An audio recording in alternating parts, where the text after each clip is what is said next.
Muscular dystrophy, मांसपेशीय दुर्विकार। Muscular dystrophy एक ऐसा आनुवंशिक विकार है जिसमें आयु के बढ़ने के साथ साथ लगातार बढ़ने वाली मांसपेशीय कमजोरी पाई जाती है। इसमें स्यूडो हाइपरट्रॉफी ऑफ मसल्स पाई जाती है, जिसे हम हिंदी में बोलते हैं मांसपेशियों का छद्म विकास। इसका अभिप्राय ये होता है कि जब मांसपेशियां साइज यानी कि आकार में बढ़ने के साथ साथ स्ट्रेंथ यानी कि ताकत में ना बढ़ें। जो मांसपेशियां हैं वो आकार में तो बढ़ रही हैं, लेकिन उनकी जो शक्ति है, उनकी जो पावर है, वो नहीं बढ़ती है। तो that called pseudo hypertrophy of muscles. Now we discuss causes of muscular dystrophy. मांसपेशीय दुर्विकार के क्या क्या संभावित कारण हो सकते हैं। तो इसमें फर्स्ट है हमारा लैक ऑफ डिस्ट्रोफिन प्रोटीन, यानी कि डिस्ट्रोफिन प्रोटीन की कमी। दूसरा हो सकता है हमारा जेनेटिकल प्रॉब्लम्स, यानी कि आनुवंशिक कारक या आनुवंशिक समस्याएं भी हो सकती हैं, जिससे मांसपेशीय दुर्विकार हो सकता है। Now we discuss types of muscular dystrophy, यानी कि मांसपेशीय दुर्विकार के कितने प्रकार होते हैं। तो there are following types of muscular dystrophy, यानी कि इसके निम्नलिखित प्रकार हो सकते हैं। First is Duchenne's muscular dystrophy, यानी कि जो पहला प्रकार है Duchenne's muscular dystrophy, DUCHENNES muscular dystrophy, यानी कि ड्यूसन्स मस्कुलर डिस्ट्रॉफी।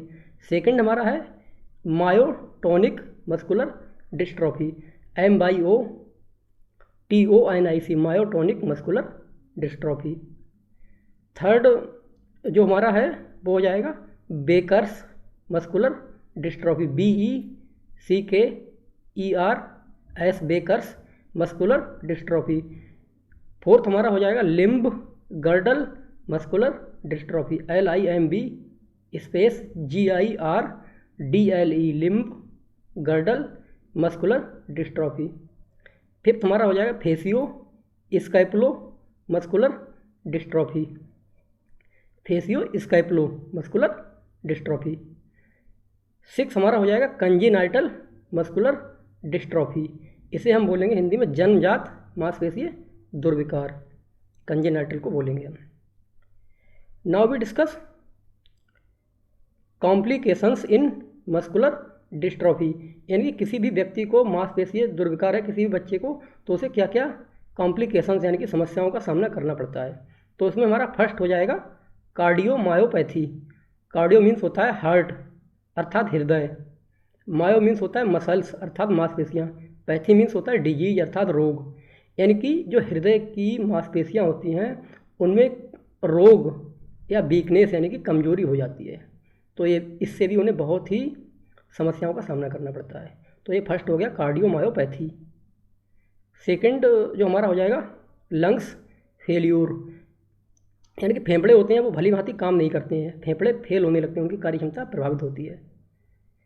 थर्ड हमारा हो जाएगा weakness around the joints of muscles, यानी कि जो मांसपेशियों के जो जोड़ होते हैं, जॉइंट्स होते हैं, उनमें कमजोरी पाई जाती है, जिससे भली भांति मांसपेशियाँ काम नहीं कर पाती हैं। फोर्थ हमारा हो जाएगा पुअर ओरिएंटेशन एंड मोबिलिटी, यानी कि जो ओरिएंटेशन और मोबिलिटी होती है, यानी कि उसे चलने फिरने में बहुत ही समस्याओं का सामना करना पड़ता है। फिफ्थ जो हमारा हो जाएगा लो कॉन्फिडेंस लेवल, यानी कि निम्न स्तर का आत्मविश्वास उस व्यक्ति में, उस बच्चे में हो जाएगा जिस भी बच्चे को अफेक्ट करती है मस्कुलर डिस्ट्रॉफी।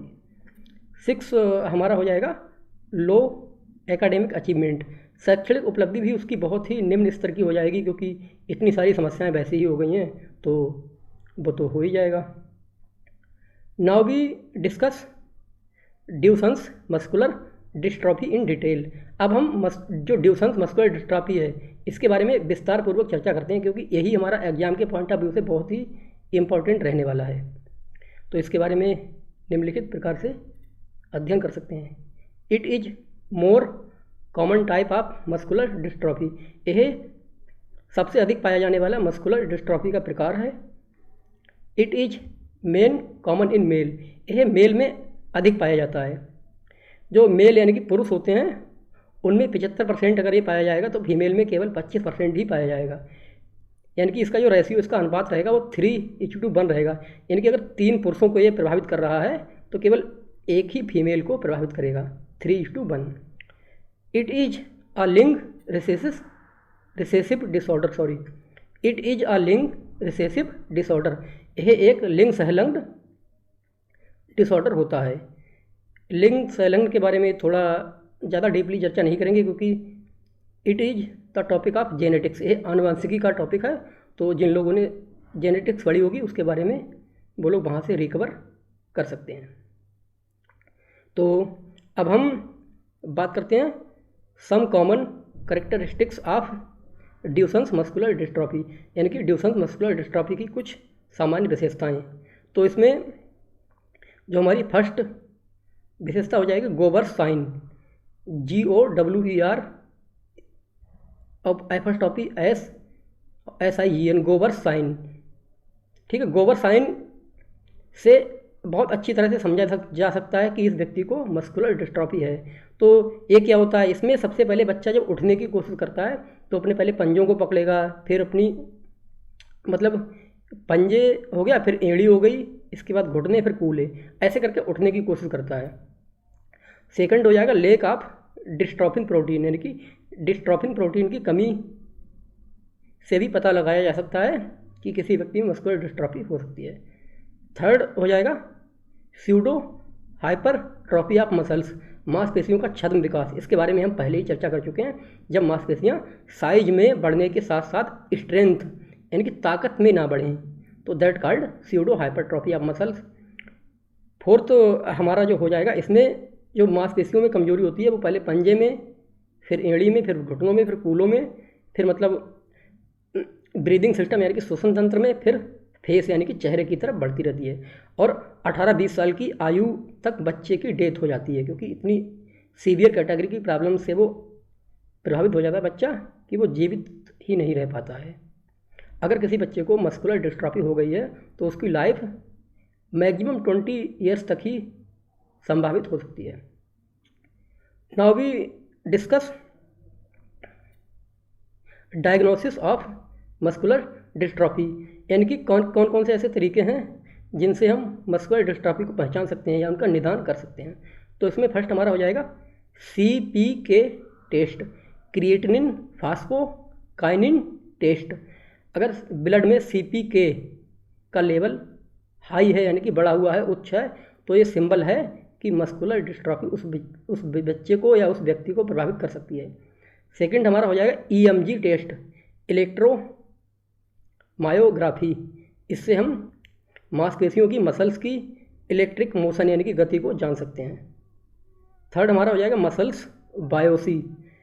यह टेस्ट यह पता करने के लिए किया जाता है कि जो मांसपेशीय दुर्विकार मस्कुलर डिस्ट्रॉफी वाला बच्चा होता है उसमें ना जो हमारी मसल्स फाइबर होती हैं, ठीक है, उनकी जगह पे फैटी टिश्यू, ठीक है, बन जाते हैं। तो उनको आइडेंटिफाई करने में ये हमारी हेल्प करता है। और फोर्थ जो टेस्ट है वो हमारा हो जाएगा DNA टेस्ट।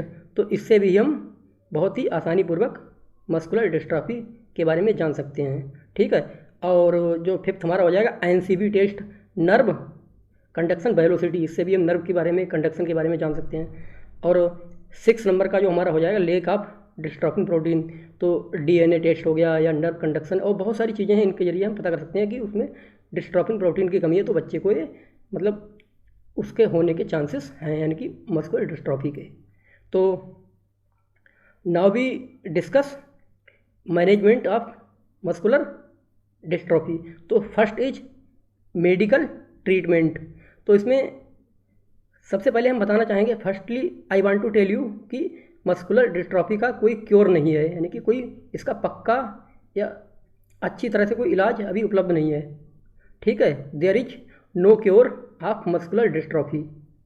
और अगर हम बात करें तो इसमें कार्टिकल स्टेरॉइड एक दवाई होती है कार्टिकल स्टेरॉइड होती हैं, इनसे हम मस्कुलर डिस्ट्रॉफी की ग्रोथ को, उसकी वृद्धि को, जो बढ़ रहा होता है रोग, उसको थोड़ा सा कम कर सकते हैं। तो यूज ऑफ कार्टिकल स्टेरॉइड ये हमारा मेडिकल ट्रीटमेंट में हो सकता है। ठीक है, जितनी एज है बच्चे की उसमें थोड़ी सी उसमें कमी हो जाएगी रोग की वृद्धि में। और नाउ भी डिस्कस फिजियोथेरेपी। तो फिजियोथेरेपी में इसमें चेस्ट फिजियोथेरेपी होती है, यानी कि सीने की फिजियोथेरेपी करवाएं, एक्सरसाइज करवाएं। सेकंड हो जाएगा मसल्स की एक्सरसाइज करवाएं, मांसपेशियों की एक्सरसाइज। ठीक है, थर्ड हमारा हो जाएगा जो बच्चे होते हैं उन्हें खेल खेल में एक्सरसाइज करवाने से अत्यधिक फ़ायदा मिलता है, इससे वो इंटरेस्ट भी लेते हैं और उनकी एक्सरसाइज भी हो जाती है। ठीक है, अब थर्ड हमारा हो जाएगा yoga and play therapy. Yoga और प्ले थेरेपी भी देनी चाहिए बच्चों को, या जो भी पेशेंट है मस्कुलर डिस्ट्रॉफी का उसको। इसके बाद हमारा जो फोर्थ हो जाएगा use of prosthesis and orthosis. Prosthesis क्या होता है?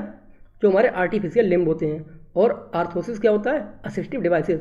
तो मस्कुलर डिस्ट्रॉफी के केस में, in case of muscular dystrophy, orthosis यानी कि assistive devices like as wheelchair, walker and बैसाकी, इनका अत्यंत योगदान रहता है, यानी कि इनकी सहायता के जरिए बच्चे को रिहेबिलिटेशन दिया जा सकता है, यानी कि उसको पुनर्वासित किया जा सकता है। तो इन कुछ टेक्निक्स के जरिए हम मस्कुलर डिस्ट्रॉफी के पेशेंट का मैनेजमेंट बहुत ही आसानी पूर्वक कर सकते हैं। तो थैंक यू फॉर वॉचिंग।